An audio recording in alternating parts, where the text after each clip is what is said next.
A simple loaf. It was during one of those quiet, drawn-out afternoons, when the world outside seemed to hold its breath, that I found myself staring into the nearly empty shelves of my pantry. The usual abundance was gone, replaced by a sparse collection of essentials.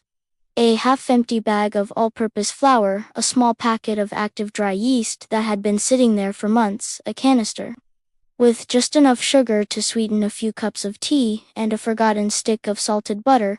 It was a humble inventory, a far cry from the well-stocked larder I was used to. Yet, in that scarcity, a peculiar and persistent desire began to stir within me, the urge to create, to transform these simple, almost forgotten ingredients into something warm and nourishing. I wanted to bake a loaf of bread, not an elaborate sourdough with a finicky starter, nor a rich brioche laden with eggs and butter, but the most fundamental and honest of breads, a simple white loaf. It felt like a return to basics, a way to connect with a tradition as old as civilization itself, using only what was at hand. The decision was less about staving off hunger and more about feeding a different kind of need. It was a desire for process, for the meditative rhythm of kneading dough, for the reassuring scent of yeast blooming in warm water. In a time of uncertainty, the act of baking felt like an anchor, a small but significant way to exert control and create comfort. The world outside might be unpredictable, but here, in my kitchen, I could follow a recipe, a set of instructions that promised a tangible, comforting result. This loaf would be more than just food. It would be a testament to resilience, a symbol of making do with what one has, and finding joy in the simple, deliberate act of creation. It was about baking, not with a wealth of ingredients, but with a fullness of heart, and an abundance of intention. The process began with a whisper. I measured out the warm water, careful to get the temperature just right, not too hot to kill the yeast, not too cool to hinder its awakening. Into this gentle warmth, I sprinkled the yeast and a pinch of sugar, a small offering to coax the dormant organisms back to life. I watched, captivated, as the surface of the water began to foam and bubble, a sign that life was stirring. It was a small miracle, a quiet confirmation that, even after months of neglect, the potential for growth and transformation was still there, waiting for the right conditions. This moment of awakening felt profound, a metaphor for the quiet potential that lies within all of us, even when we feel dormant or overlooked. It was the first breath of my humble loaf, the promise of the life it would soon take on. With the yeast now alive and active, I turned my attention to the flour. I scooped the remaining contents of the bag into a large bowl, creating a soft, white well in the center. The flour felt cool and silky between my fingers, a blank canvas awaiting its transformation. Into this well, I poured the activated yeast mixture, followed by a sprinkle of salt for flavor and the last of my sugar. The ingredients sat separately in the bowl, a collection of disparate elements, much like the scattered thoughts and feelings that had been occupying my mind. But I knew that with time and effort, they would come together to form a cohesive, unified whole. The beauty of baking, I realized, lies in this very process of unification, of bringing together simple, individual components to create something far greater than the sum of its parts. Then came the most crucial and therapeutic part of the process, the kneading. I turned the shaggy, sticky mass out onto a lightly floured countertop and began to work the dough with my hands. At first, it was a messy, clumsy affair.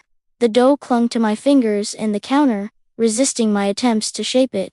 But I persisted, pushing, folding, and turning the dough in a steady, rhythmic motion. With each push of the heel of my hand, I felt a release of tension, a channeling of my anxieties into the dough itself. The repetitive action became a form of meditation, a way to quiet the noise in my head and focus solely on the physical sensation of the dough transforming beneath my hands. Slowly but surely, it began to change, evolving from a sticky, unmanageable blob into a smooth, elastic, and living entity. It began to breathe with me, to yield to my touch while still maintaining its own inner strength. As I kneaded, the kitchen filled with the clean, wholesome scent of flour and yeast. The dough became a living thing, warm and pliable, a testament to the power of patient, focused effort. It was no longer just a mixture of flour and water. It had developed character, a personality. I could feel the network of gluten strengthening with every fold, creating the structure that would allow the bread to rise and hold its shape. This physical connection to the food I was creating was deeply satisfying. It was a conversation without words, a dialogue between my hands and the dough, each responding to the other. In a world increasingly dominated by digital interactions and intangible results, the tactile reality of the dough was grounding. It was real, it was honest, and it was mine. After 10 minutes of dedicated kneading, the dough was perfect, smooth, elastic, and slightly tacky to the touch. I gently shaped it into a ball and placed it in a lightly oiled bowl, turning it once to coat the surface. Covering the bowl with a damp cloth, I found a warm, draft-free corner in my kitchen and left the dough to rise. This stage of the process required nothing but patience, a willingness to step back and let nature take its course. It was a lesson in trusting the yeast to do its work, trusting the process, and trusting that time would bring about the necessary transformation. I sat with a cup of tea and watched the bowl, not with impatience, but with a sense of quiet anticipation. The house was silent, save for the gentle ticking of a clock, and in that silence, I felt a sense of peace. I was not just waiting for dough to rise. I was allowing myself a moment of stillness, a pause in the relentless forward march of time. An hour later, I returned to the bowl to find that the dough had more than doubled in size, pressing against the cloth like a soft, puffy cloud. The sight of it filled me with a sense of accomplishment and wonder.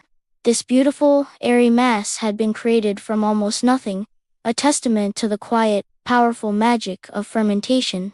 I gently punched down the risen dough, releasing the trapped gases in a soft sigh. The aroma that wafted up was sweet and intoxicating, the unmistakable scent of living bread. The dough felt even more alive now, full of air and potential. This second shaping was more deliberate, more focused. I gently flattened the dough and rolled it into a tight log, tucking in the ends to create a classic loaf shape. The form was simple, unadorned, but it held the promise of warmth, sustenance, and comfort. I carefully placed the shaped loaf into a greased pan, covered it once more, and let it rise for a final time.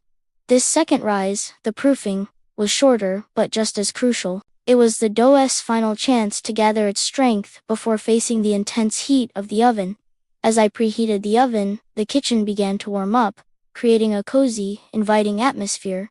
The anticipation was palpable now. Soon, the transformation would be complete. Soon, the raw potential of the dough would be realized, baked into a golden-crusted loaf. This final wait was filled with a different kind of energy, not the quiet patience of the first rise, but the eager excitement of a child on Christmas morning. The simple act of baking had infused the entire house with a sense of hope and occasion. Finally, the moment arrived. I placed the pan into the hot oven, the blast of heat hitting my face as I closed the door. Now, all I could do was wait and watch. Through the small window in the oven door, I observed the final, dramatic transformation. I saw the loaf spring up, its surface beginning to color from a pale white to a delicate tan, and then to a deep, burnished gold. The aroma that filled the kitchen was nothing short of divine. It was a complex, multi-layered scent, warm, toasty, nutty, and slightly sweet. It was the smell of home, of comfort, of love, made tangible. It was a scent that transcended language and culture, a universal signal of nourishment and care. It wrapped itself around me like a warm blanket, chasing away the shadows of doubt and worry. In that moment, the world felt safe and good. After what felt like an eternity, but was really only 30 minutes, I pulled the loaf from the oven. It was beautiful. The crust was a deep, golden brown, and it sounded hollow when I tapped it, a sign of a perfect bake. I turned it out onto a wire rack to cool, the steam rising from it in gentle wisps. I couldn't resist leaning in and inhaling the fragrance one last time. It was the smell of success, the scent of a promise fulfilled.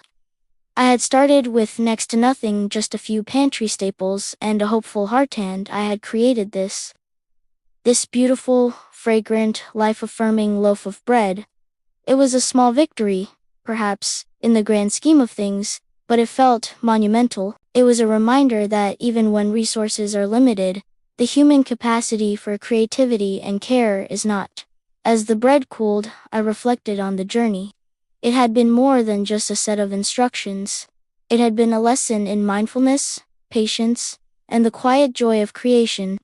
It had been a way to connect with myself, with the raw materials of the earth, and with a tradition that has sustained humanity for millennia.